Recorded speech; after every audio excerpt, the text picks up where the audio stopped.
Om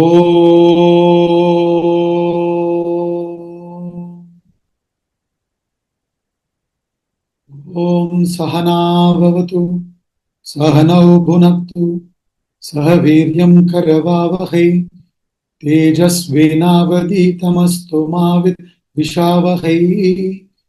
Om Shanti Shanti Shanti.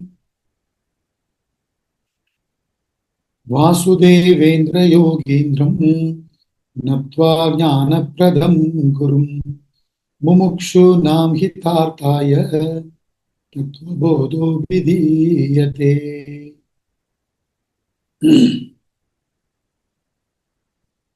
In Tattva Bodha, the last topic which we studied, I think, is the relationship of the individual Jiva and the Lord Ishvara. So the discussion goes like this: Evam Pinda Brahmanda Yoraikyam Sambhutam. Thus, there is identity between the microcosm and the macrocosm, says the Guru, and then he explains.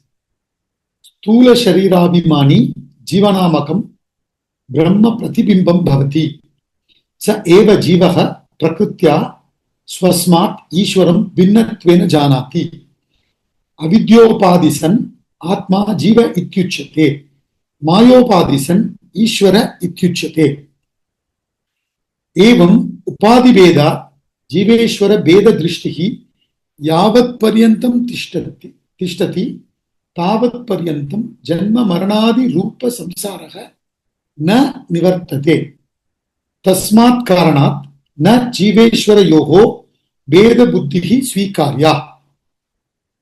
So what is he saying here? This was the last discussion we had in the last class from the book. So the discussion here, the Guru is saying that the reflection of truth, which is Brahman, that identifies with the gross body, is called the individual Jiva. This individual by nature considers the Lord Ishvara to be essentially different from himself or herself. The self Atma, conditioned by ignorance, avidya, is called the individual, and when conditioned by Maya is called the Lord. Their difference is due to the conditionings. So long as the notion that the individual and the Lord are essentially different remains, till then there is no redemption from the samsara, which is in the form of repeated birth, repeated death, and so on.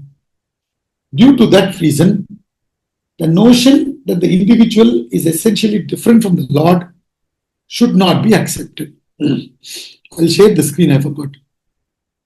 So this is the translation I was reading. The reflection of Brahman, truth, which identifies with gross body, is called the Jiva. Jiva is given the name Lakshmi Narayan, Sarat Bhatia, Rajiv, etc. So everything is Brahman.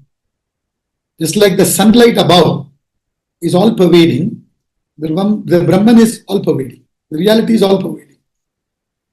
When the sunlight falls on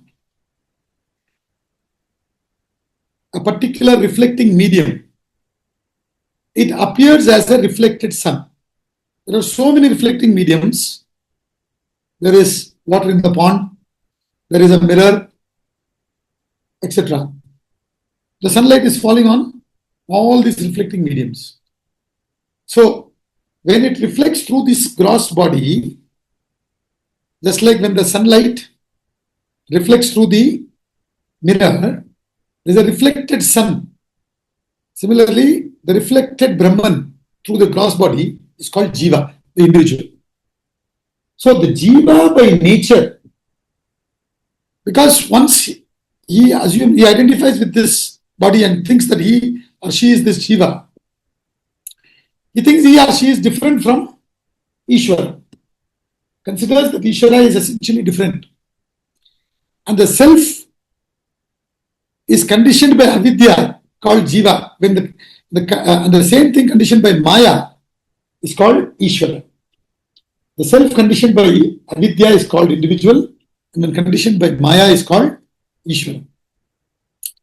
I told you, or we discussed about Maya Shakti, which functions in two ways. One is called Avarana Shakti, the other is called Vikshepa Shakti. Avarana Shakti is covering Shakti, and Vikshepa Shakti is projecting power. Brahman identified with Maya, Brahman plus Maya is called Ishvara. Maya Sahita Brahman is called Ishvara. So that is what he's calling by saying conditioned by Maya. Strictly speaking, is it conditioned? Not really. We are only using the term.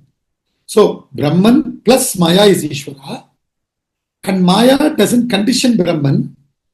The covering Shakti, Avarana Shakti doesn't cover Ishvara. It only covers the Jiva. We don't know that we are the Lord. But Lord is not ignorant. And Lord, using the Vikshepa Shakti, projecting Shakti, has projected this world. Maya has projected itself as the world and lived by Ishvara. Now this truth as individual we don't know, because we are overpowered by both the powers, Avarana and Vikshepa. Since we are overpowered by Avarana, the covering, the veiling Shakti power, we don't know this. So therefore we have this notion that the Jiva and Ishvara are different. We don't really understand it's due to this Upadhi, the conditionings. But when you go to the source, from the essence, there is no difference. As long as this notion is not sorted out, this delusion, this notion is not sorted out, the samsara in the form of repeated birth, repeated death, meaning the change, ups and downs, joy, sorrow, honor, dishonor, censure, praise, all this will continue, and it will continue anyways, but that will affect us as long as we have this delusion, this notion. So therefore he says, due to that reason, the notion that the Jiva is different from Ishvara should not be accepted. Should not be accepted means what? We have to dwell upon this again and again and again, and then we have to remove this ignorance. We have to dwell upon this truth and remove this ignorance that we are different.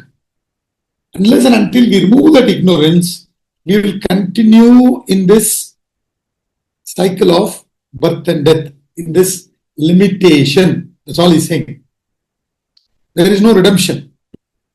So that's why we say the only way we can become free from this assumed notion of limitation due to which we are going through all the sufferings is through knowledge alone.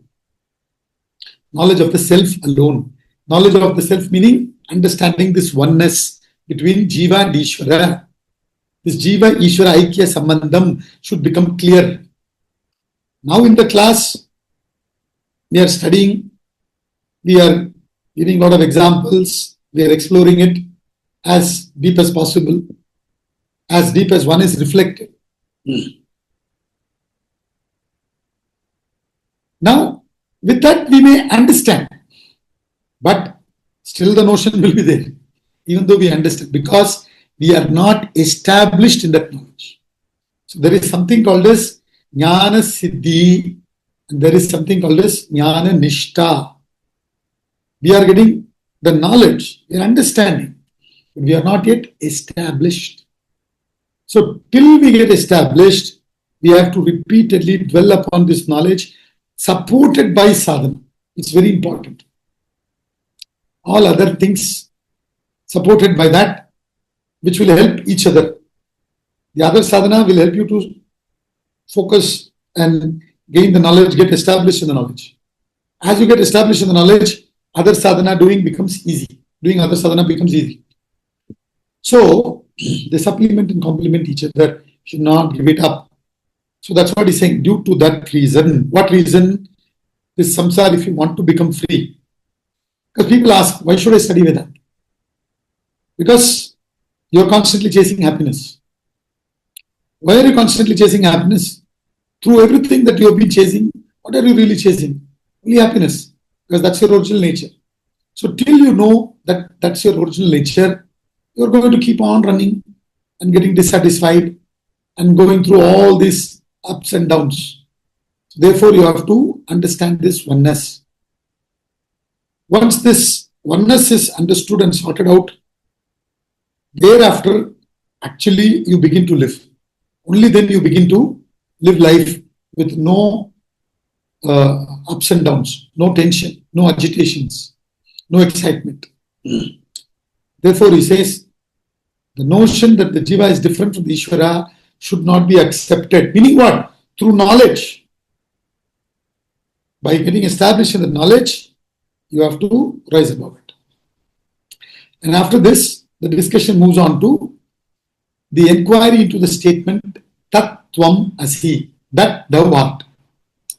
We'll study that today. Nanu sahankarasya kinchijnasya jivasya nirahankarasya sarvajnasya ishwarasya tatvamasi iti mahavakyat katam abeda buddhihi syat ubayoho viruddha dharma krantatvat. He says, but the individual jiva is endowed with ego and his knowledge is limited. Jiva means you and me. Our knowledge is very limited, isn't it? Because everything we know is that which we have collected through this body, mind, intellect. Endowed with ego. Now, what is this ego? See, the colorless light, when it passes through the prism, the 7 Vibgoric colors come out. So the light conditioned by the prism is the ego in this example. The sense, there is only consciousness everywhere. In that consciousness, there is this prism of body, mind, intellect. That little portion of consciousness, conditioned as it were in the prism of body, mind, and intellect, is the ego. Do you get it? That is the ego. And once the ego, the jiva, you are now assumed and born, you have identified with this body, mind, intellect, and the ego has come now. It's real now. The knowledge of that ego is that which is got through the body, mind, intellect, perceptions and actions, emotions, thoughts. Perceptions, emotions, thoughts. Through this only you've got this. So the knowledge is limited. Whereas the Ishvara, the totality, is without ego. It is not conditioned by this prism. It is free. So he says, the knowledge there is omniscient, all-knowing. We don't know everything. We don't know the past. Present itself, we don't know that much. Past, though, forget it. Future, no way. But Ishvara, the consciousness, is that which enlivened your experiences in the past, is that which experiences your experiences now, enlivens your experiences now in the present, is that which enlivens your experiences, will enliven your experience in future. I repeat, it is that consciousness which enlivened your experiences of the past, which is enlivening your experiences now in the present, which will enliven your experience in future. So it is all-knowing. In that sense, it is omniscience. Our knowledge is very limited. So, when you inquire, see, previously he said, due to that reason, because the samsara will not go, you should not accept this notion.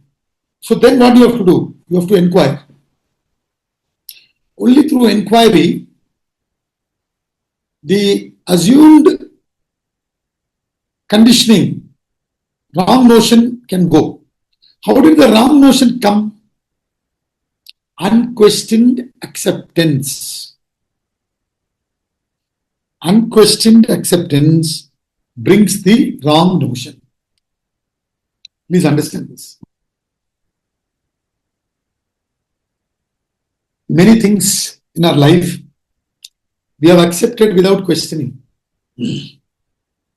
As a result, we have wrong notion. Unquestioned acceptance. Anything, everything that we see. When you see the world, firstly you are seeing through the eyes. That has its own boundary. It has its own limitation. And then you are seeing it through the window of your room also. So that has another limitation. So many limitations with which we are seeing, and we are concluding that that's the correct thing. So in the topic, theory of perception, which is a beautiful lecture given by Swami Ramtirtha, which Swamiji has explained very well in the book Vedanta Treatise. He discusses this. This comes in part C of Vedanta Treatise, third part of Vedanta Treatise. So there, whose perception will you take it as ultimate? Now, even if you are in a palace, huge hall, you bring in an elephant there. From the elephant's point of view, it's such a small room. And our room in the house, 10 by 10 or 10 by 12 size, square feet, that room, when you bring in an ant, it is huge for that. So whose perception will you go by? So the moment we identify with this limited ego, the knowledge is also shrunk. Our understanding is also shrunk. That is also limited. Unless that three conditioning elements are broken, called as the body, mind, intellect. The identification with the body, mind, intellect is broken, and we become free. This identity continues. So I will continue believing that I am this ego and I have very limited knowledge. So therefore the questioning, inquiry alone helps. So that inquiry is doing here. So he says, but the jiva is endowed with ego and his knowledge is very limited, whereas Ishvara is without ego and all-knowing. And how can there be identity? As stated in the great statement, Mahavakya Tattvamasi. Between these two means Jiva and Ishvara, who are possessed of contradictory characteristics. That's the question. So the question is what? Jiva is limited, the Ishvara is infinite. Jiva is finite, Ishvara is infinite. Our knowledge is alpa, and Ishvara is all-knowing, sarvajñah, sarvashaktiman, tremendous power Ishvara has. So, comparison to Ishvara, the characteristics are different. They are alpajnana, alpajñah, Ishvara is sarvajñah. And we have very limited strength or power. Alpa Shaktiman. Ishvara is Sarva Shaktiman. And we are very, our limitation of our pervasiveness is very limited. We are not all pervading. In this body, if you are identified with the body, from the head to toe, mind a little bit more, intellect a little bit more, that's all. But that's all limited. We are not all pervading. We are not sarvavyapi. You understand? Whereas Ishvara is sarvavyapi. When it comes to individual, everything is alpa. When it comes to Ishvara, everything is sarva. So the whole thing is contradictory. How is it possible? This question next comes. When we, naturally this thing should come. We as individuals identify with our body, mind, intellect, think that we are the doer, we have kartrutva bhav, and with kartrutva bhav, when we do action, we incur karma, pap and punya, and we go through the enjoyership, we go through this pap and punya. Whereas Ishvara has no pap, no punya, no nothing. Ishvara controls Maya, we are controlled by Maya. That's why Ishvara is called as Mayapati. I explained this to you what, Swami Chinmanandaji's example, it's a brilliant example. Policeman taking a pickpocket guy, a small time thief, chaining him, taking him to the police station. This guy is bound by the police. Whereas the police are escorting the president of the country. Before the president's vehicle, there are 10, 15 police vehicles. Behind the president's vehicle, there is 10, 15 police vehicles. But president is controlling the police, not the other way around. So, both places policemen are there. But with reference to the small time thief, police controlling the thief. With reference to president controlling the police. Similarly, individual is overpowered by Maya. That's what I explained. We are overpowered by Aruna Shakti and Vikshepa Shakti. So, we are limited. Whereas Ishvara is not overpowered by Avarna Shakti, and he controls the Vikshepa Shakti, and this projection has come about. Therefore, we cannot say we are equal. Then from what angle are we equal?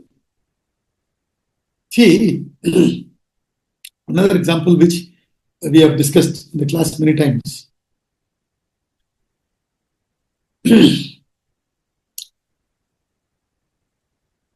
To say this, you need to be in certain level. Otherwise, you won't be able to say this with confidence. A fellow who's misunderstood this totally, like how the Rakshasas do.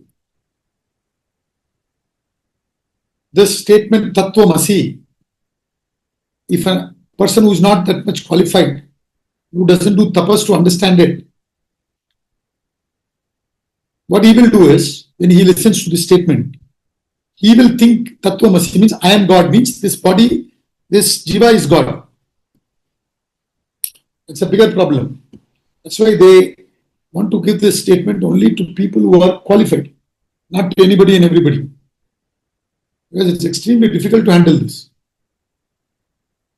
So when you are doing tapas, slowly they explain this to you, they teach you this.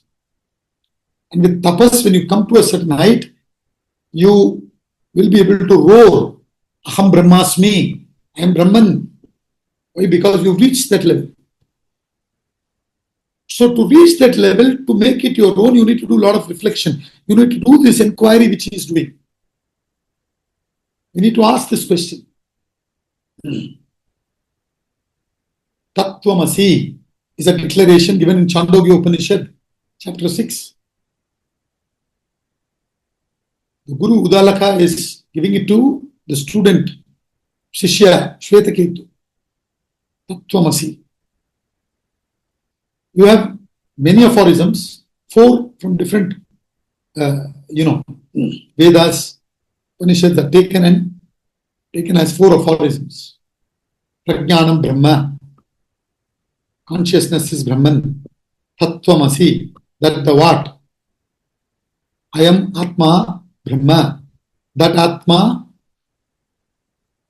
I am Atma Brahma. This Atma is that Brahman. Then finally you declare Aham Brahmasmi. I am the Brahman.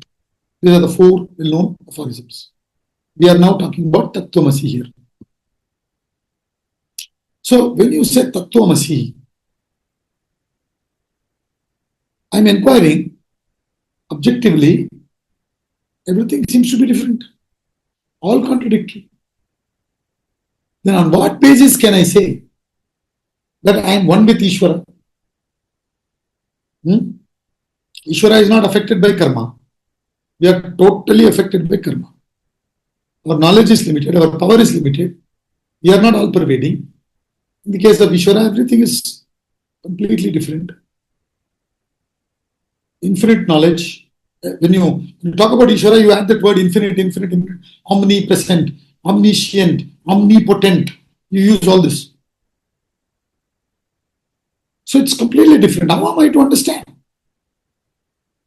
So that's what I said. I think in one of the classes I did mention. It's only through tapobalam, shastra vichara balam, and guru kripa, Ishvara kripa, do we get that strength to understand and dissolve this ego and roar aham brahmasmi. Till that time we are only studying about it. All of us, including the teacher and the taught. We are only studying.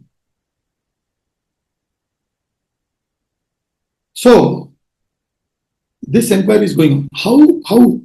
From what angle?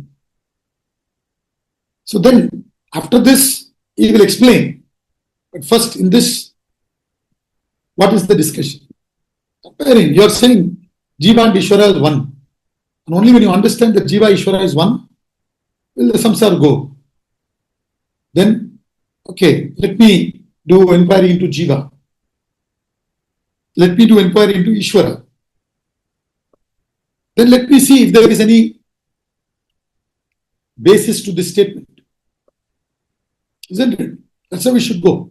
You can start the inquiry from the individual or from the Ishvara. Doesn't matter. You can ask the question, who am I? Or you can ask, what is this world? How did this world come about? Etc. Whichever point you start, that doesn't matter. Finally, you will come to this oneness. Like everything is this only. Bhagavad-gita is this. First 6 chapters, inquiry into the individual.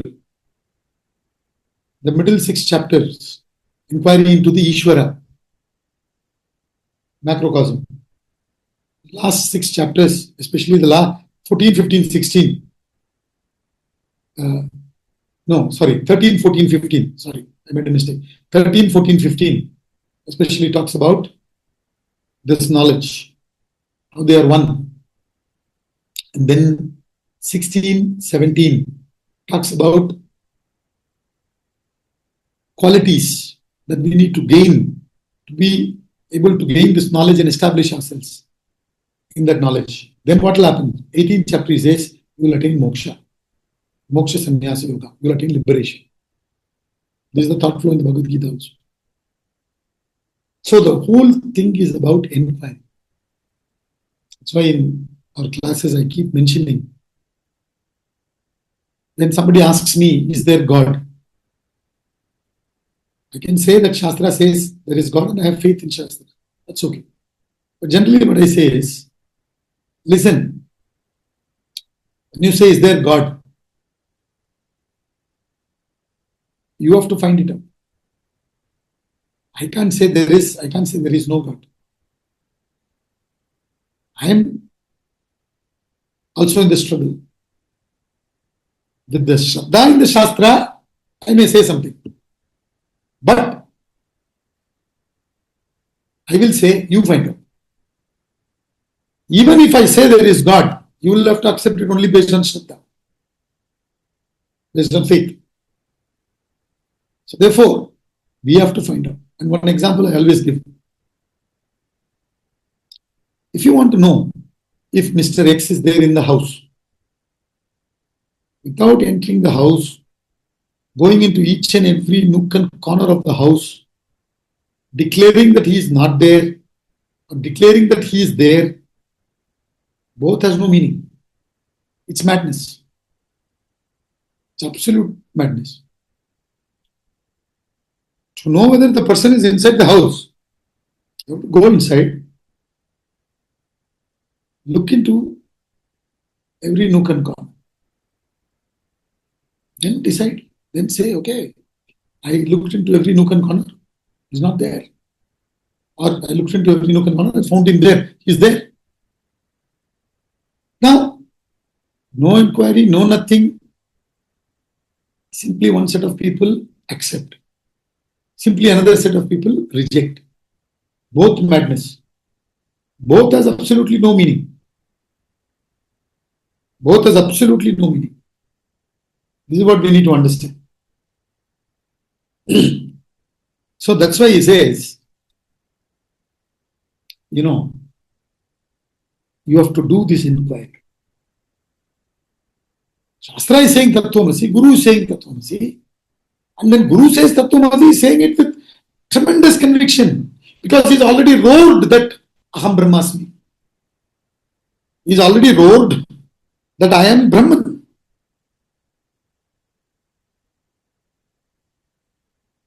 So since he's seeing only Brahman everywhere, and there is nothing else other than Brahman, Brahman alone exists for him, in a conversation with you, he is able to say, Tattvamasi. But to handle that statement, you need to very carefully, like I said, with tapobalam, tattva vichara balam, Guru Kripa, Ishvara Kripa, you have to handle this with the right bhav. Then you will understand it correctly. Because if you understand all these things wrongly, it's a very big problem for you and for the world. Fellows who understood that I am Brahman means this individual is Brahman, like Hiranyakashipu created havoc. You'll be creating havoc to others and to yourself also. Day before yesterday was Lord Narasimha Jayanti. Narasimha's avatara was to destroy Hiranyakashipu. So we are not careful, if we don't understand this correctly, we'll become more Hiranyakashipu. So that's why this inquiry. Everything is contradictory.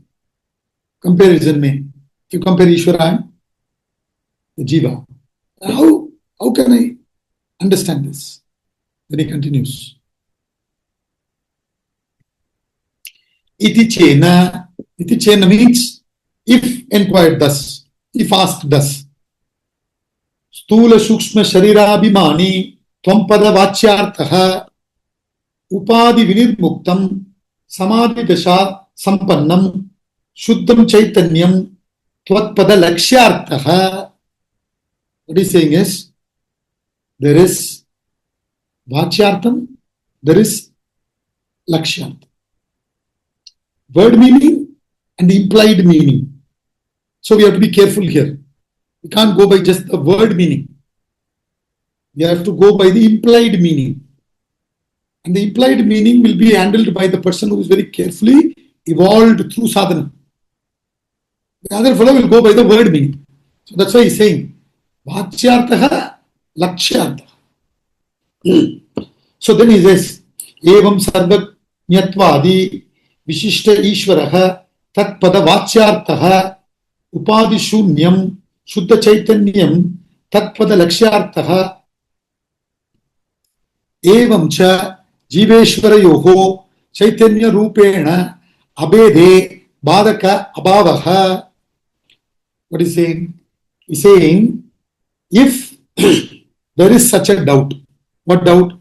The doubt that was raised in the previous discussion. Because when I look at it, there is no comparison between Jiva and Ishvara. So how am I to understand this? So the Guru is saying, okay, if there is such a doubt, no, it is not so. Your mind is saying, no, it is not so. He says, the literal meaning of the word thou is the one identified with the gross and subtle bodies. The implied meaning of the word thou is pure consciousness, which is free from all conditionings and which is appreciated in the state of deep meditation. deep meditation. This is appreciated only in the state of deep meditation.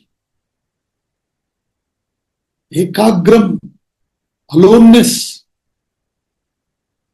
See, we may study as a group, we may sit and study with a guru, but all this is understood in aloneness. You can't say, okay, let's all sit and discuss and then understand it and simultaneously together evolve and become realized. Not possible. So he says, the implied meaning of the word thou is pure consciousness, which is free from all conditionings and which is appreciated in the state of deep meditation. So also, the literal meaning of the word that is the Lord who is endowed with omniscience, etc. The implied meaning of the word that is the pure consciousness free from all conditionings. Thus, there is no contradiction regarding the essential oneness between the individual and the Lord from the standpoint of consciousness. So he's talking about Vachyartham, Lakshyartham. Literal meaning, implied meaning. When Tvam is used, you, the superficial literal meaning would be Brahman reflected in the gross body and subtle body, the Jiva. This is the literal meaning. But when the Guru is making the statement Tattvamasi, he is not making from that level. See, first of all, when you read Shastra, it is full of secrets. It is full of secrets. So if you just go by what you see, you will not understand. Like another example we discussed in the class. Pitambara. Literal meaning of the word Pitambara is what? Yellow cloth. But when you say Pitambara, those who are born and brought up in this country in traditional way, they'll know Pitambara means referring to the Lord. You understand? One who is wearing the yellow cloth. Literal meaning is yellow cloth. It's talking about one who is wearing the yellow cloth. So therefore, literal meaning of thou is consciousness identified with body and mind, meaning gross body and subtle body. But the implied meaning is consciousness which is free from all conditioning and which is appreciated in the state of deep meditation, samadhi.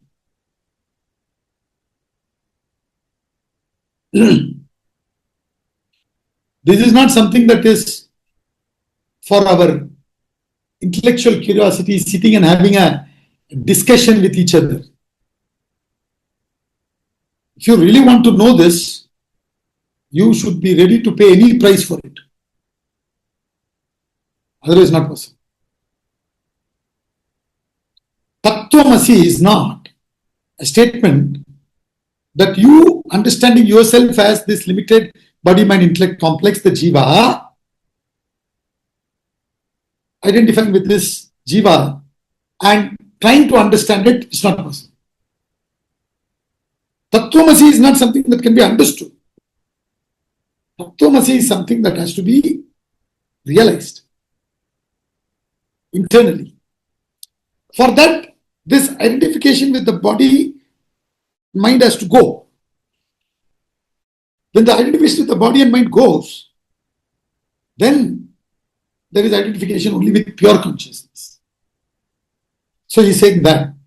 So in this Tattvamasi, you Tvam refers to the pure consciousness in the individual, which is technically not conditioned, seemingly conditioned, not conditioned, seemingly conditioned. To explain this, another example we discussed. Iron rod, magnet, and wooden piece. You take these three, you take the magnet to the wooden piece. Is there any attraction? No. You take the magnet to the iron rod. Is there attraction? Yes. Now you tie the wooden piece with the iron rod. Now, will there be attraction when the magnet is taken there? Of course there will. Even when the combination is seemingly attracted, is the wood in the combination attracted? No. Similarly, we are today the combination of pure consciousness, body, mind, intellect, gross, subtle, causal bodies. In this combination, which seems to be affected by the world, the magnet. In the example, wooden piece is Atma. Don't go about saying Atma is like wood. Only an example. And rod is body, mind, intellect complex. This combination seems to be affected by the world, the magnet. But Atma, the pure consciousness, is not affected at all. So the pure consciousness is never conditioned. Is never conditioned. So the word you, he says, refers to that pure consciousness. Unconditioned consciousness. Then, when you come to the word thou, Ishvara, the meaning of the word Ishvara, that having omniscience, the implied meaning of the word is what? What is the literal meaning? He says, the literal meaning of the word that is Lord who is endowed with omniscience, etc. Implied meaning of the word that is pure consciousness free from all conditionings. See,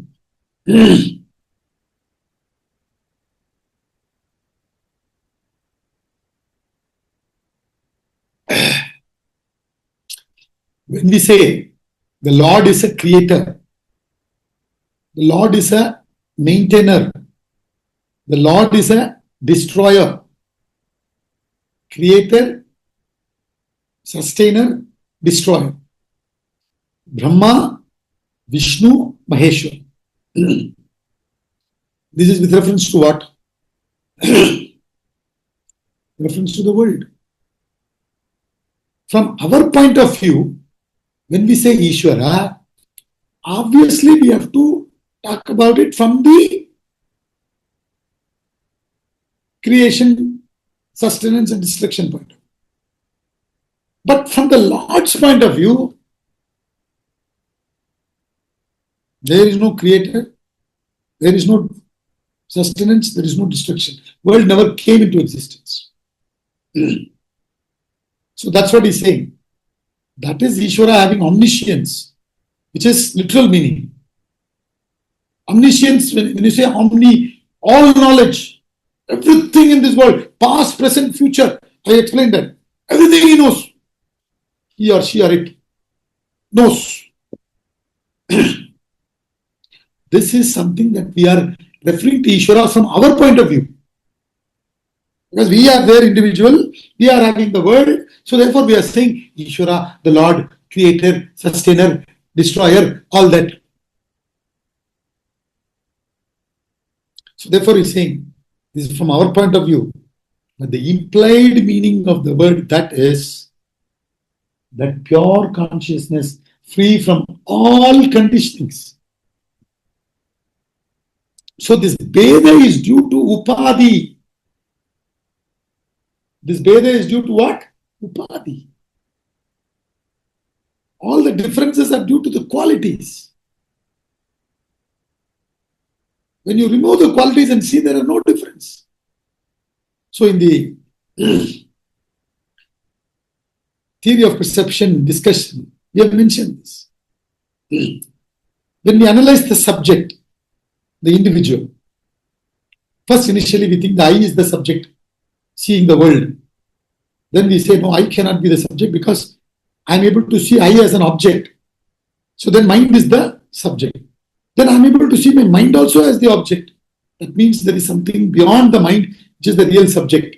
And that is what? Atma, which can never be objectified. What is the subject? That Atma is the subject. Okay. So, when I analyze my personality, in me that subject is beyond the body, beyond the mind. I understand that. Similarly, in you also, it should be beyond the body, beyond the mind. Body, thoughts, all have qualities. So we then discuss the Atma in you, the subject in you, the subject in me. Are they same or different? How can they be one? Okay, I understand. The subject in you is different from your body, mind. Similarly, the subject in me, the real subject, is beyond my body and mind. But this subject in me and the subject in you, how are they same? They are different, no? For which beautifully Swami Ramdita explains. When you say one object is different from the other, it is based on the qualities only. Body has qualities, mind has qualities, but the subject that you're talking about, which is beyond the body and mind, has no qualities. And there are no qualities, on what basis are you establishing difference? There is no difference. It's one and the same. It's without qualities. So that's what he's saying here. These differences are due to the upadhi.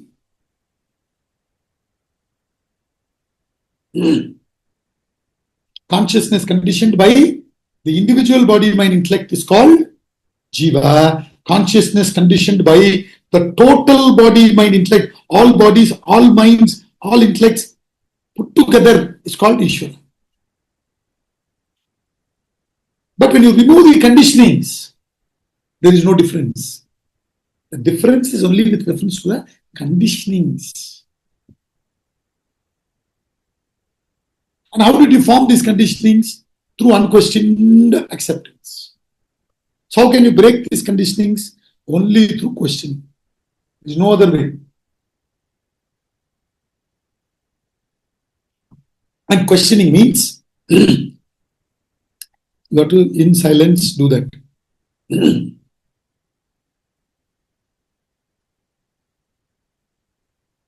If we eat too much, we'll sleep. If we don't eat at all, we can't do an inquiry. So, in Tamil they say, Tanittiru, Vidittiru, Pasittiru. Tanittiru means be alone. Vidittiru means be awake, alert. Pasittiru, don't eat too much, don't avoid eating much. A little bit you eat, don't eat too much in such a way that all your energy goes in digesting the food. Keep some energy to think, reflect. Tanittiru, Vidittiru, Pasittiru. So, then only you will say, oh, I am all the time looking at it from this glass of conditioning. So I have to remove this glass of conditioning, then I will see the oneness. As long as I see from this glass of conditioning, it's a problem. Somebody went to Swami Ramana Maharishi and asked, is God formless or in various forms? His answer was very simple. If you are identified with your body, mind and intellect, with your form, then God also is in various forms. But if you understand and don't identify with your body, mind, intellect, formless identity, then God also is formless. This is beautifully explained in the 12th chapter actually, which is called Bhakti Yoga in Bhagavad-gita. Shri Krishna says there, because the question is, because in the 11th chapter of the Gita, Shri Krishna shows the Vishwarupa. Arjuna asks, and Shri Krishna shows. And Arjuna says, if you think I am qualified, please show. And Shri Krishna gives him the Divya Chakshu and shows him the Vishwarupa Darshana. After seeing the Vishwarupa Darshana, Arjuna is confused how to worship the Lord. Should the Lord be worshipped in Ekarupa, Vishwarupa, or Arupa? Ekarupa means in one particular form. Vishwarupa means seeing the Lord as this whole universe. Then Arupa means without form. So this question comes. Shri Krishna says, both are okay. He does say for you, worship in form. But ultimately it is Arupa. But for that you have to drop your identification with your body, mind and intellect. You will identify with your body, mind, intellect. You will allow yourself to be conditioned by these upadhis, these equipments. After having allowed yourself to condition yourself with this by these equipments, how can you sit and discuss about Arupa? It won't work. It's madness. That's what Shri Krishna says. For a person who is identified with the body, mind, intellect, worshipping God as formless is impossible. Is impossible. So, another example, Swamiji gives this. You are watching a movie in the theater and there is a dark patch on the screen. You are irritated. So you take a cloth, wipe the screen, but still the patch is not gone. You're going on trying to wipe it there. It's not going. If you're intelligent, what you'll do? You'll understand that there is some dirt on the projector lens which is getting projected on the screen. Because when I try to clean it here, it's not going.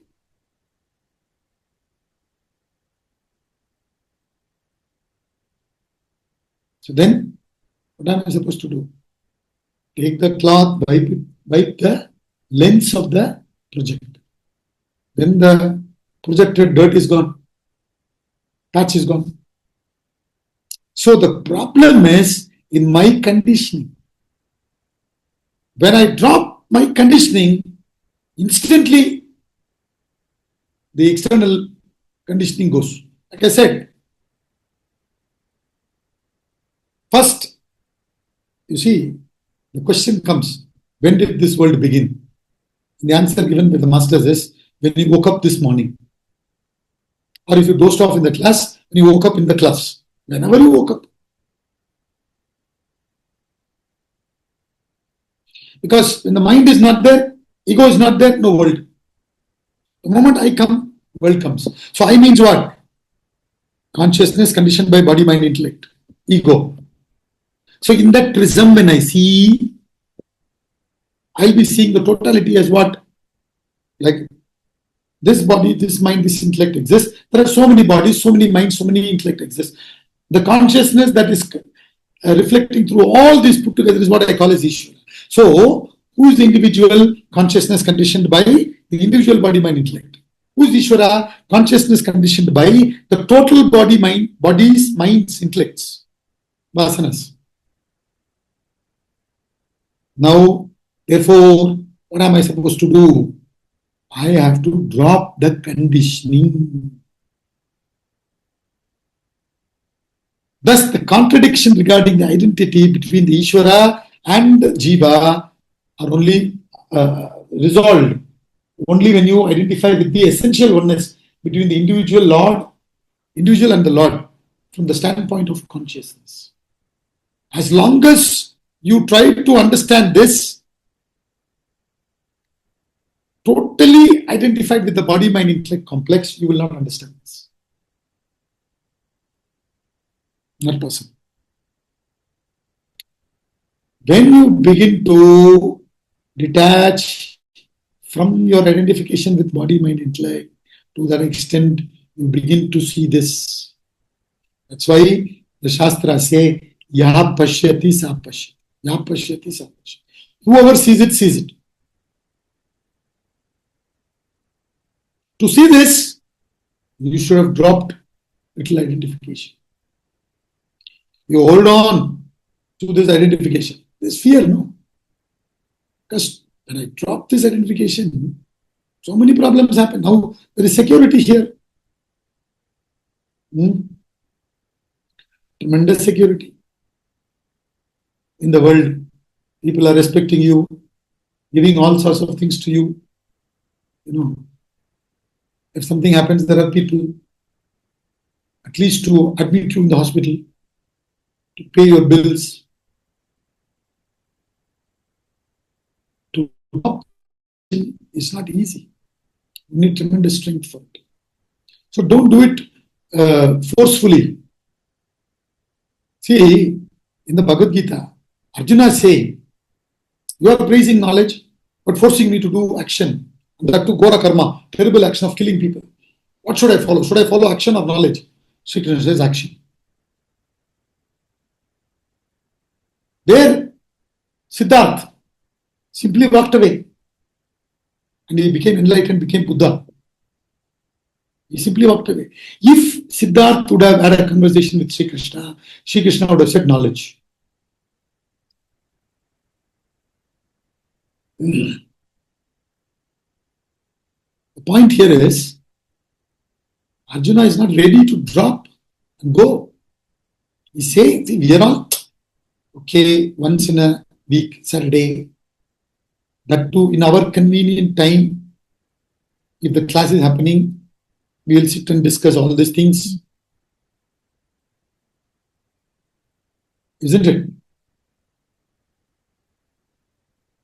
Now, we are not saying, I must somehow know this. Then there's a lady who was pregnant and admitted in the hospital for delivery. So the lady was asking, Doctor, how will I inform you when I get labor pain? Doctor said, don't worry. When you get labor pain, the whole hospital will know. Obviously, I will also know. You will know, I will know, the whole hospital will know. So, that time you are not going to wait. Ask him, what do you think, Sri Krishna? Should I go, join ashram, or should I sit and fight battle? You are not going to discuss all this. You will just go. Your discussing means you are still interested in the world. So I'm giving this example to say that as long as we are parked in this identification with the body, with the mind, with the intellect, without dropping that conditioning, without questioning that conditioning and dropping that conditioning at least a little bit, it's impossible to understand this. So therefore he says, thus there is no contradiction regarding the essential oneness between the individual and the Lord from the standpoint of consciousness. The contradiction is all from the upadhi, all from the conditioned angle. From the unconditioned consciousness angle, no contradiction whatsoever. So after discussing this, then he gets on to talking about man of realization, which we will see next week. Let's conclude.